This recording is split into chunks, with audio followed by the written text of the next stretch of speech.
This video features a brief talk on the astrological symbolism of the famous Tauroctony, or bull-slaying scene, found within the ancient Mithraic Mysteries. The central icon of the Mithras cult of Rome was that of the Tauroctony, or bull-slaying scene. Deep within the cave-like, or in some cases natural caverns, structures of the Mithraea, one would encounter a scene of the mighty Mithras, caped and wearing his trademark Phrygian cap, kneeling with one leg extended upon the back of the animal, and plunging either a knife or a short sword into the exposed neck of the beast, right next to its shoulder, whilst pulling the face of the beast skyward, usually by the nose. Mithras's face is turned away from the act as it is performed, and in some depictions, sheaves of wheat are seen either bleeding from the wound or coming from the tail of the bull. Also included in many of these scenes are other players in the cosmic game. A dog and a snake, usually flanking each other, lap at the blood or wheat that issues forth from the bull's wound. A bowl is usually incorporated into the foreground of the motif. A scorpion is regularly found clutching the bull's genitals with its claws, and a raven watches the entire scene with interest from above.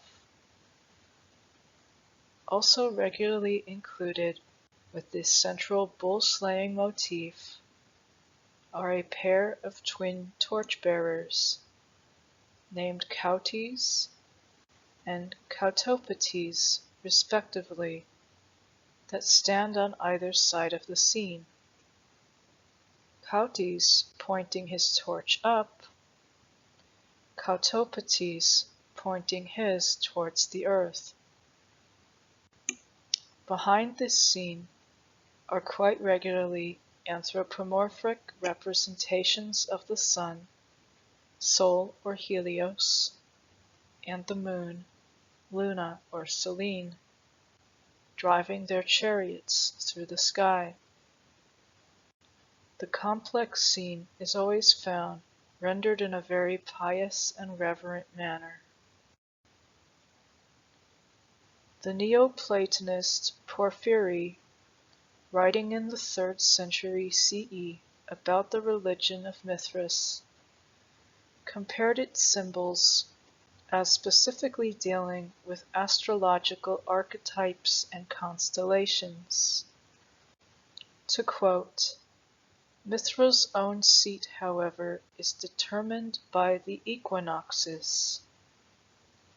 He bears therefore the sword of the ram, the Aries of the zodiac, and rides on Aphrodite's bull, since the bull is generator, and he, Mithra, is lord of creation." Unquote. It would be this astrological interpretation, and specifically the emphasis on the word equinoxes, that author David Ulansey would grab a hold of and run with in his groundbreaking interpretation of the Mithraic iconography. Ulansey would reveal that each animal in the iconographic depictions of the Tauroctony could very easily represent a constellation, and specifically, each of the icons correspond perfectly with the string of constellations found along the celestial equator.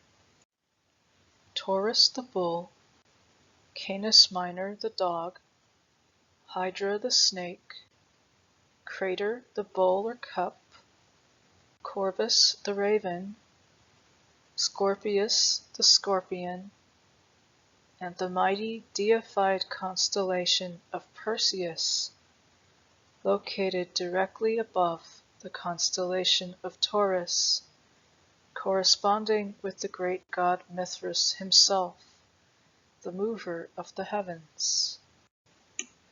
It is theorized that Spica, or spike of wheat, a star found in the constellation of Virgo, relatively close to the celestial equator, is represented in the wheat that issues forth from the bull's tail.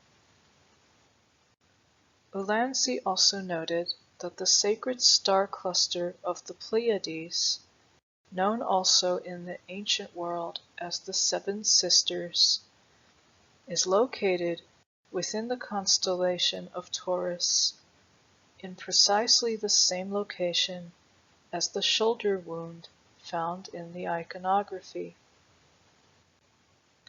Ulansey believes that this tauroctony was derived from the discovery of the ancients of the phenomenon known as the precession of the equinoxes.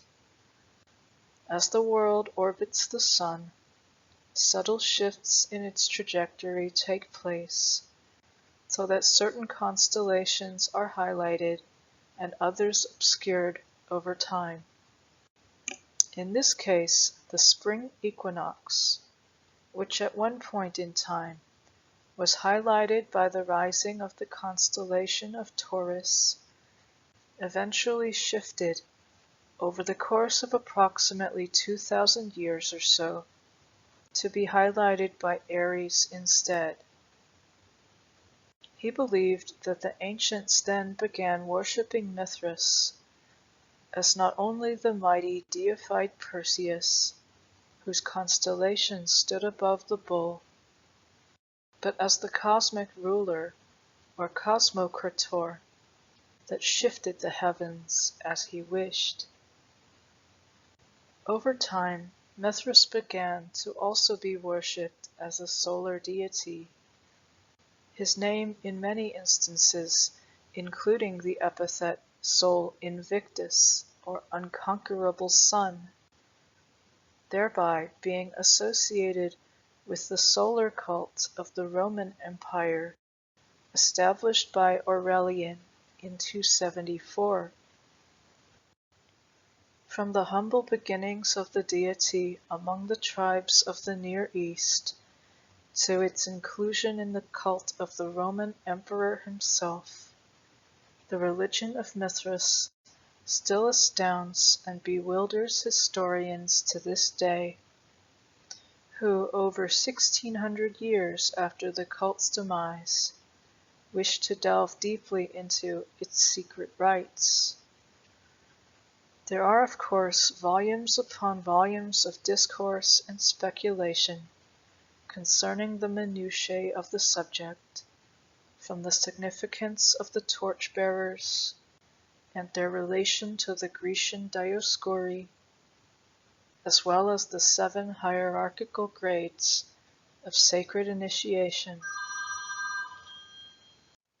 and their correspondences to the 7 holy planets of the ancient world, but said specifics are far beyond the scope of this talk.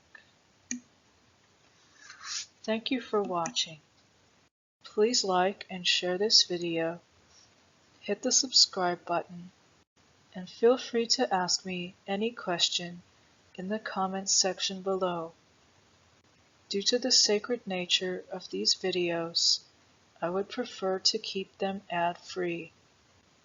Please help me to do that by clicking the Patreon link in the description box below and make a donation to this channel.